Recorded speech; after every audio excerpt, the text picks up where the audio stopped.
Guys, welcome back to my channel. It is Christian here. Thank you so much for joining me today. So today I thought that I could do another chatty style makeup video to where we can just talk about makeup. So today I thought we could talk about makeup in recent history or makeup launches in recent history that have been controversial. Now, controversial for a lot of different reasons. Controversial because the brand owner themselves, or poor packaging, poor products, products that didn't live up to the expectations of the brand. These are products that were typically so hyped, so freaking hyped, that when they came out, people were kind of scratching their heads like, what's really going on? Or when promo pictures came out, people were kind of like, is that it? So a lot of the controversy behind these particular product releases either caused the brands to kind of look inward on themselves and kind of come out with some scapegoaty responses of how they're going to fix it or what they're going to do to change it or make themselves better. In some instances, the products get pulled off of the shelves, the brands get boycotted and never fully recover. There are so many different things that can cause controversy in the makeup industry, or controversy just in general. So today we're going to explore some of those controversies that have taken place over the last, I'd say, 3 or so years. So we're going to talk about a couple more recent ones and then some that go a few years back. So if you were interested in my thoughts and my opinions on some of these makeup controversies, so to speak, then you would definitely want to go ahead and keep on watching. But before I get into the video, I just want to say that if you are new to my channel, welcome. Thank you so much for joining me today. If you do not mind hitting that subscribe button down below. Subscribing to my channel just ensures that you miss no future uploads. And if you are not new to my channel, welcome back. Thank you for continuing to join and support. And yeah, you guys, let's go ahead and get into some makeup releases that just shooketh the makeup world, and not in a good way. So I have a couple of different notes talking about different products. So basically, I originally titled this Makeup Brands Huge Releases That Are Highly Anticipated That Were Met by Controversy. That's a really long title, so it's a work in process. So we're gonna go ahead and start with one that was hugely controversial. So controversial, in fact, that the brand actually pulled the product off the shelves. So we are talking about the Becca Cosmetics and Jaclyn Hill collaboration, the eye palette specifically. So the eyeshadow palette was originally part of the Becca x Jaclyn Hill Champagne collection. So that collection included the eyeshadow palette, the face palette, Champagne Pop. It also included, I believe, the Champagne Pop liquid and the Champagne Pop port, if I'm not mistaken. I want to say that was all of the things that were included in the Champagne collection. Now, the Champagne collection, of course, stems from the hugely successful launch of Champagne Pop by Jaclyn Hill. Champagne Pop, which is now part of their permanent collection as well. This entire collection was originally released as a limited edition. Everything in the collection is now permanent with the exception of the face palette, but the two highlighters in the face palette were limited edition, but they have since been made permanent, along with all of the liquid glow illuminators and everything else of that nature. So that in itself is a whole nother controversy. But we're going to be specifically talking about the eyeshadow palette because everything else in the collection was, I just feel like this entire collection had so much controversy and had so much like negative feedback on it because for several different reasons. The first one being people were genuinely just pissed off because Champagne Pop was just meant to be limited edition, so people went out and bought 2 and 3 and 4 of those as backups for fear of never being able to get it. Then it was made permanent. Then it was re-released in the Champagne collection, so people were kind of like, y'all made such a big deal about us only being able to get Champagne Pop for a limited amount of time. Not only are you re-releasing it, but now you're putting it in a new collection with other products. Then they added Prosecco Pop, which also was made permanent. And I think that that in itself had a lot of people just kind of scratching their heads and feeling some type of way. All of that tied in a nice little controversial bow. Nothing in that collection was kind of as head scratching as the actual eyeshadow palette. In Jaclyn Hill's video, which was removed not long after the upload, where everything was just talked about, the eyeshadow palette was so creamy and so buttery and so smooth, and she was so proud of it, and she could not wait for people to get their hands on it. Then the next thing you know, it's getting released and people are talking about how crappy, how chalky, how much it doesn't blend, how horrible the colors are, and what the crap is this? And people kind of started looking at her kind of like, because she's always been a big believer in, I would never put my name on something that I don't truly believe in. I would never give you guys anything but the best. So everybody started kind of scratching their heads like, well, what is this eyeshadow palette? I personally own it. I personally did not return it because I like Jaclyn Hill. I support Jaclyn Hill. Feel however you want to about her. She was a huge inspiration to me as far as makeup is concerned in a very interesting time in my life. But I think what kind of made it turn into something entirely different is when Jaclyn Hill went on her Snapchat and kind of, you know, apologized for it, said that the collection was going to be removed. If you wanted to return it, you could, which, I mean, Sephora has an amazing return policy anyway, so it's not like she did anything great by saying you could return it, because that would have been the case regardless. I do commend them for pulling it off the shelves. They lost a ton of money by, you know, pulling it off the shelves, by allowing her the opportunity to do that. I do think that that probably had a lot to do with why they have such a kind of strained relationship now, which is of course my speculation, because you can't know that for sure. But, you know, she kind of went on her Snapchat and she kind of did throw them under the bus a little bit. You know, she put her name on it, but then she kind of said, well, I was only responsible for that one shade in the palette. You know, Becca contracted out to a different lab that they don't normally contract out to. Some of the palettes were good, some of the palettes weren't good. And it was just this entire thing. And people were pissed. So again, I kept it. So I kept it. I don't know why I didn't return it. I think it's because it was a collection item. The packaging was really pretty. And like I mentioned, I just wanted to support her. I think I got one of the eyeshadow palettes that was kind of like okay. I didn't think it was outwardly bad. I didn't think it was outwardly good either. Becca eyeshadow palettes have always been kind of basic in my opinion. Nothing special, nothing too exciting to write home about. But people were all over social media. People were attacking her. People were calling her a liar. People were, you know, complaining about the way that she threw, so to speak, threw Becca under the bus. And it was just a lot. So something that was supposed to be so huge, and it was still huge, kind of got shrouded in a lot of that controversy. And I feel like we're almost seeing a part 2 to that now with her Morphe Vault collection. The difference is they pulled the Morphe Vault before it actually could be released to the masses, before all of us could kind of get our hands on it and kind of scratch our heads again and be like, Jaclyn, what are you doing? This is the second time you've done this. You know, her first Morphe collaboration was excellent. Well, technically her second, because she released a favorites palette with them, but that was just her picking her favorite eyeshadows. And then of course she collaborated with Gerard Cosmetics a few years back, and she has since wanted her name and her image removed off of all of those products. So I think she has some very interesting, you know, collaborations. All in all, I like her though. All in all, I feel like everything she's come out with has been good for me, and I've thoroughly enjoyed it. But when that palette came out, that was a huge controversy in the makeup industry. Another controversial product or controversial release was the Kylie Cosmetics lip glosses.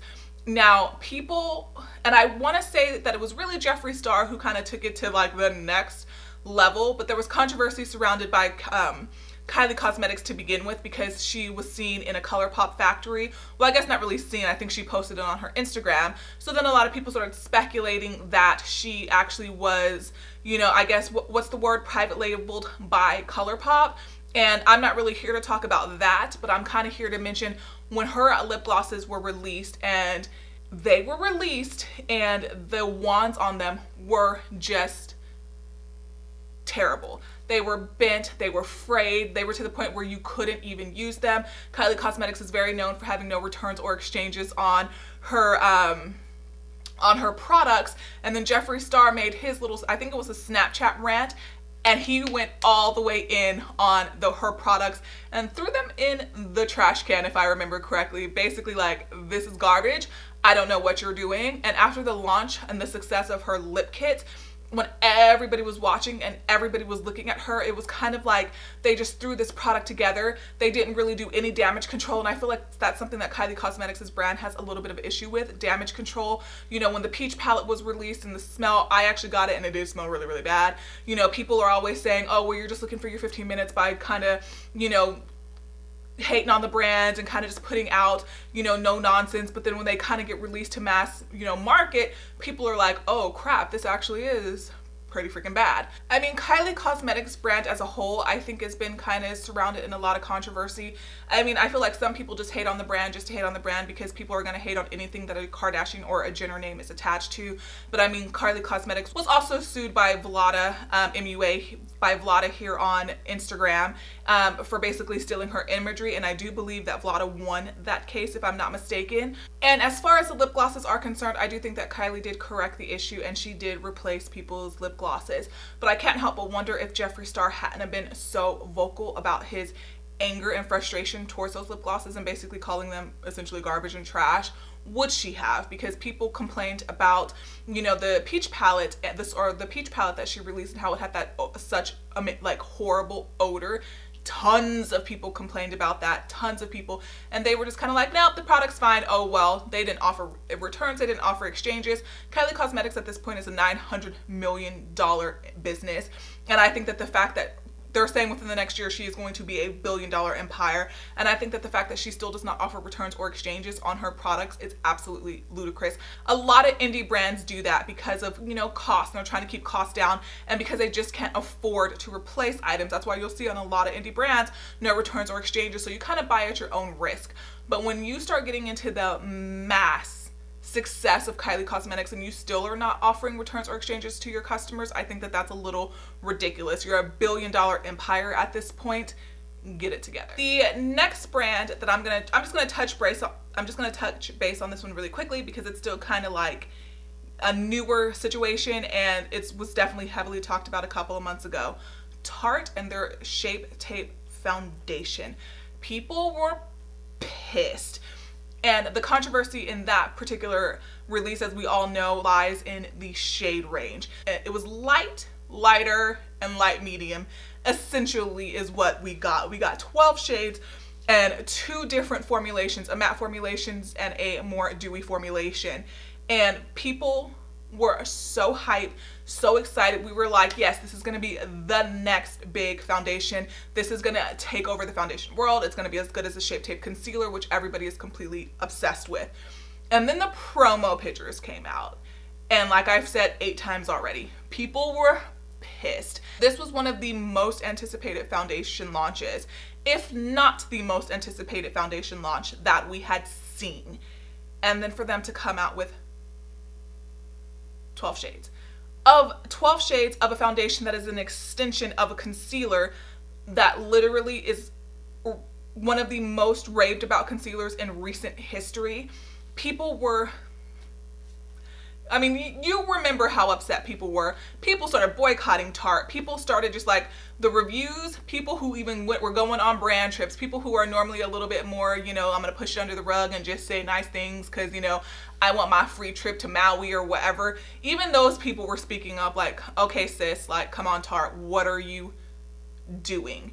And I think it was a really great thing for people in the beauty community to come together and say enough is enough. So out of that controversy of Tarte releasing their Shape Tape, I did see a lot of good. I did start seeing people stand up for what is right, stand up for inclusion in makeup brands, and demanding more, demanding and saying, you know, the shade range is going to be extended later on down the line. I think it was Makeup Shayla that said in her video or somewhere that was like, this is my color year round. I'm paraphrasing, but she was kind of like, this is my color year round. Like, I don't want to be an afterthought. Like, I mean, you're going to release more colors for me next year. What am I supposed to do, right? You know, and I think that big beauty brands of all shapes, sizes, colors kind of just banded together and said, no, we're not having it. You know, I know that Makeup Shayla was pretty vocal. Jackie Ayanna was pretty vocal. Alyssa Ashley had some things to say. Big influencers, small influencers. Some people were just kind of even scared to like use Tarte Shape Tape on camera. And I just think it was a really amazing thing that came out of that. And I do see brands trying to take steps in the right direction. Sadly, that had been the norm, but I think that Tarte really screwed up. I mean, had Tarte released the foundation a year before or 2 years before, would it have been as much of a stinker, as much of a noise? I don't really know. But, you know, after Fenty Beauty is releasing shades, after, you know, Huda Beauty even releases 35 shades of foundation, you know, ColourPop is coming out with a bazillion shades, Cover FX, Makeup Forever, these brands that are saying, okay, we got you.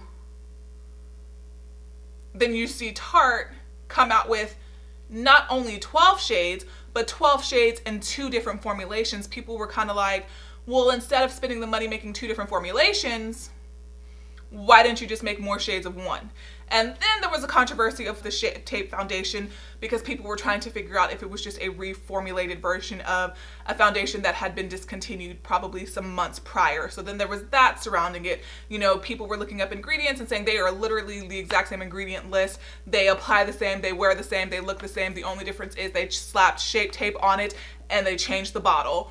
And that in itself had people kind of like shaking their heads like, Tarte, you are not doing you are not doing what you're supposed to be doing. So that was a huge controversy in recent history, the Tarte Shape Tape Foundation, because that foundation was supposed to, well, based off of hype, based off of excitement, based off of when people heard that that foundation was going to be a thing, it was so anticipated and people were just let down.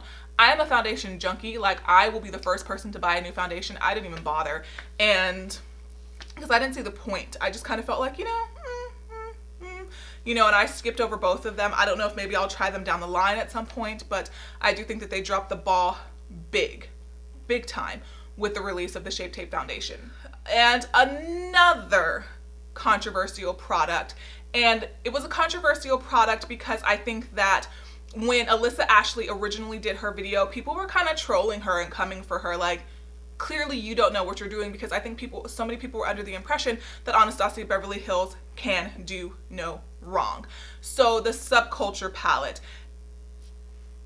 that was just crazy. The first mistake I think that Anastasia Beverly Hills made when releasing the Subculture palette was calling it a sister palette to the Modern Renaissance. So when people first got it, they were expecting to have that Modern Renaissance vibe, the blendability of the Modern Renaissance eyeshadows, that pigment of the Modern Renaissance palette.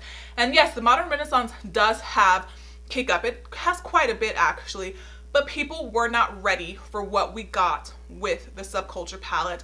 I was hyped for the Subculture palette. It looked different, it looked unique, it was exciting. You had, let me pull it up. I didn't actually return it, it's still in my collection. You know, it was grungy, it was a little bit different. You had some cool tones in there, you had greens, you had some, you know, mustardy like yellow shades, but a little bit more muted.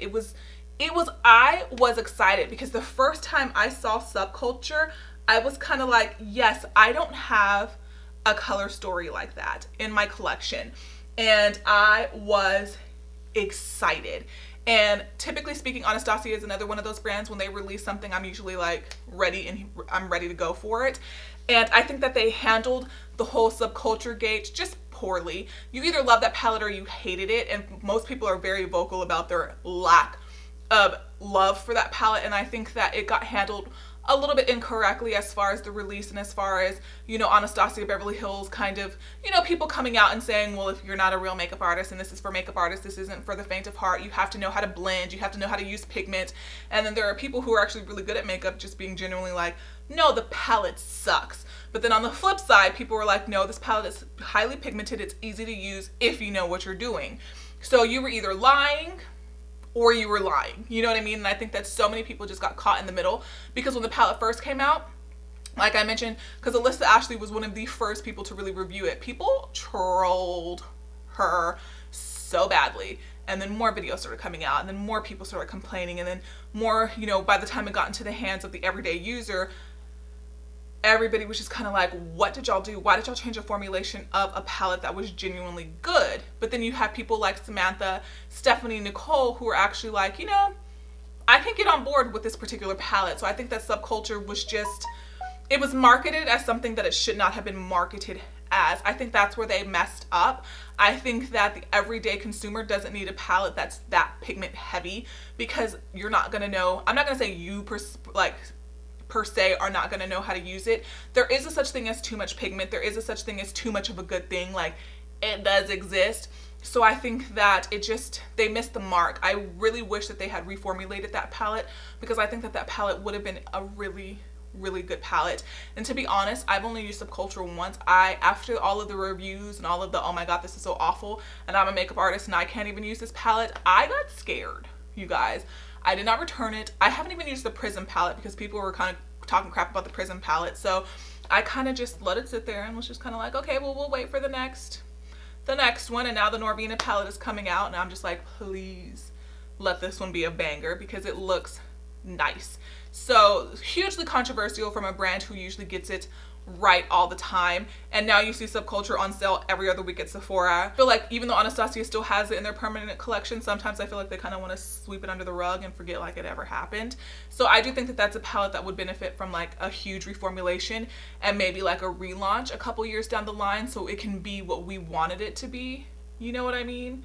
But it was controversial, if nothing else. Alright guys, so that is it. Those are all of the different products that I did want to talk about products that I thought were a little controversial upon their release from huge brands, controversial products that were supposed to be like the cat's pajamas and the bee's knees, you know, products that were so highly anticipated, you know, people could not wait to get their hands on them, you know, based off promo pictures or based off of just hype in general. We were excited, and whether it was brand mistakes, whether it was the influencer mistake, whatever the case may be, when these products actually hit the shelves, for one reason or another, people were not happy. And I do understand that, especially in this climate today with makeup, people are getting harder and harder to please, and brands are having a harder and harder time, you know, kind of pleasing everybody. And unfortunately, you just can't please everybody.